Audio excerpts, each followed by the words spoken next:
ପିଲାମାନେ ଆଜି ଆମେ କୃଷି ବିଷୟରେ କେତୋଟି ଲଙ୍ଗ କ୍ୱେଶ୍ଚନ୍ ବିଷୟରେ ଆଲୋଚନା କରିବା। ସେ ବିଷୟର ଅତି ଇମ୍ପୋର୍ଟାଣ୍ଟ ଲଙ୍ଗ କ୍ୱେଶ୍ଚନ୍ ହେଉଛି ଧାନ ଚାଷ। এই ଧାନ ଚାଷ ବିଷୟରେ ଲେଖ, ଯାହାକି 4 ନମ୍ବରର ପ୍ରଶ୍ନ ପଡ଼େ ଏବଂ ତାହାରି ବିଷୟରେ ଆମେ ଆଲୋଚନା କରିବା। ପ୍ରଥମ ହେଲା ଧାନ ଚାଷ। ଭାରତର ଲୋକମାନଙ୍କର ବା ଧାନ ଭାରତର ଲୋକମାନଙ୍କର ପ୍ରଧାନ ଖାଦ୍ୟ ଅଟେ ଏବଂ 2 ନମ୍ବର ପଏଣ୍ଟରେ ଦେଖିବା ଧାନ ଉତ୍ପାଦନରେ ଭାରତ ପୃଥିବୀରେ ଦ୍ୱିତୀୟ ଅଟେ। 3 ନମ୍ବର ପଏଣ୍ଟରେ ଏହି ଧାନ ଚାଷ ପାଇଁ ଆର୍ଦ୍ର ଜଳବାୟୁ ଓ ତାପମାତ୍ରା 25 ଡିଗ୍ରୀ ସେଲସିୟସ୍ ହେଲେ ତାହା ଅନୁକୂଳ ଅଟେ। ଧାନ ଚାଷ ପାଇଁ ଭାରତରେ ବିଶେଷ କରି ଏହି ପ୍ରକାର ଜଳବାୟୁ ଓ ତାପମାତ୍ରା 25 ଡିଗ୍ରୀ ସେଲସିୟସ୍ ରହୁଥିବାରୁ ଏଠାରେ ଧାନକୁ ଏକ ମୁଖ୍ୟ ଫସଲ ଭାବରେ ଗ୍ରହଣ କରାଯାଇଛି। ଏହା ପାଇଁ ମଧ୍ୟ 80% ଆର୍ଦ୍ରତା ଏବଂ 100ରୁ 200 ସେଣ୍ଟିମିଟର ବୃଷ୍ଟିପାତ ଆବଶ୍ୟକ।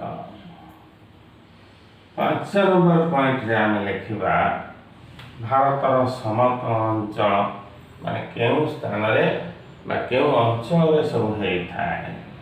ଭାରତର ସମତଳ ଅଞ୍ଚଳ, ଆଉ ହେଲା ଉତ୍ତର ପୂର୍ବ ଭାରତ, ହେଲା ଉପକୂଳବର୍ତ୍ତୀ ଅଞ୍ଚଳ ଓ ତ୍ରିକୋଣ ଭୂମିରେ ଦେଖାଯାଉଥିବା ସବୁ ପଟୁ ମୃତ୍ତିକା ଅଞ୍ଚଳ। ତାପରେ ଦେଖିବା କେଉଁ କେଉଁ ରାଜ୍ୟରେ ଏହା ବିଶେଷ କରି ଚାଷ କରାଯାଏ।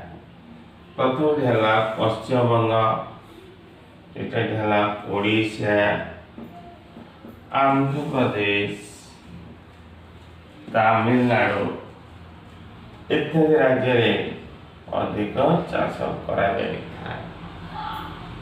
ଏବଂ ମଧ୍ୟ 6 ନମ୍ବର ପରେ 7 ନମ୍ବର ପଏଣ୍ଟ ମଧ୍ୟ ଲେଖିପାରିବ କାରଣ ନା କମ ବୃଷ୍ଟିପାତ ହେଉଥିବା ଅଞ୍ଚଳ ଯଥା ପଞ୍ଜାବ ଓ ରାଜସ୍ଥାନରେ ମଧ୍ୟ ଜଳସେଚନ ଦ୍ୱାରା ସେଠାରେ ଧାନ ଚାଷ କରାଯାଇଥାଏ।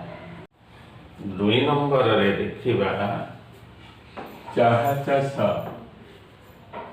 କିପରି କରାଯାଏ ବା ଚାହା ଚାଷ ବିଷୟରେ ଲେଖ। ପ୍ରଥମ ପଏଣ୍ଟରେ ଲେଖିବ ଏହା ଭାରତର ଚାହା ଏକ ମୁଖ୍ୟ ଫସଲ। ଏଠି ରଖିବ ଭାରତର ଚାହା ଏକ ମୁଖ୍ୟ ପାନୀୟ ଫସଲ। 2 ନମ୍ବର ପଏଣ୍ଟରେ ଏହା ଏକ ଗୋପନ କୃଷି। ଏହାକୁ ଥରେ ଚାରା ଗଛକୁ ରୋପଣ କରାଯାଇ ବର୍ଷ ବର୍ଷ ପର୍ଯ୍ୟନ୍ତ ଅମଳ କରାଯାଇଥାଏ, ତେଣୁ ଏହା ଏକ ରୋପଣ କୃଷି ଅନ୍ତର୍ଗତ। 3rd ପଏଣ୍ଟରେ ଆମେ ଯିବା କେଉଁ ଅଞ୍ଚଳରେ ଚାଷ କରାଯାଏ ନା ଚାହା ଗଛ କ୍ରାନ୍ତୀୟ ଓ ଉପକ୍ରାନ୍ତୀୟ ଅଞ୍ଚଳରେ ଭଲ ବଢ଼ିଥାଏ ଚାହା ଗଛ ଗୁଡ଼ିକ। ତେଣୁ ବିଶେଷ କରି ପାହାଡ଼ିଆ ଓ ଗଡ଼ାଣିଆ ଅଞ୍ଚଳରେ ଏଇଟା ଚାଷ କରିବାକୁ ଅନୁକୂଳ ହେଇଥାଏ। 4th ନମ୍ବର ପଏଣ୍ଟରେ ଉଷ୍ଣ ଓ ଆର୍ଦ୍ର ଜଳବାୟୁ, ତାମାନେ ସକାଳ ବେଳା ଉଷ୍ଣ ଖରା ହୋଇଥିବ ଏବଂ ଉପରବେଳା ବର୍ଷା ହେଉଥିବ। ତେଣୁ ଉଷ୍ଣ ଆଉ ଆର୍ଦ୍ର ଜଳବାୟୁ ଅତି ଆବଶ୍ୟକ ହୋଇଥାଏ ଏଇ ଚାଷ ପାଇଁ।